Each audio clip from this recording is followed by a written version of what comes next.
गोरे गोरे गाल। हमसे तो अच्छा है रंग गुलाल, डायरेक्ट टच करता गोरे गोरे गाल। ऐसी ऐसी जगह पे जाता जहाँ ये हाथ पहुँच नहीं पाता। होली का तो असली मजा, होली का तो असली मजा लेता है ये हर साल। अगर मैं होता गुलाल चूमता गोरी के गाल।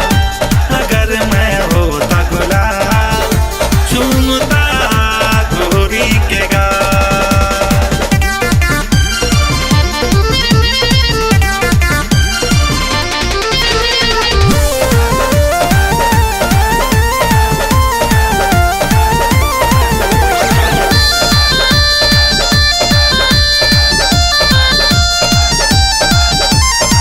होली से होता है सबका लगाव, रंग से मिटता है सब भेदभाव। होली से होता है सबका लगाव, रंग से मिटता है सब भेदभाव। हिंदू मुसलमान सिख ईसाई रंग गुलाल खेले सब मिलके भाई।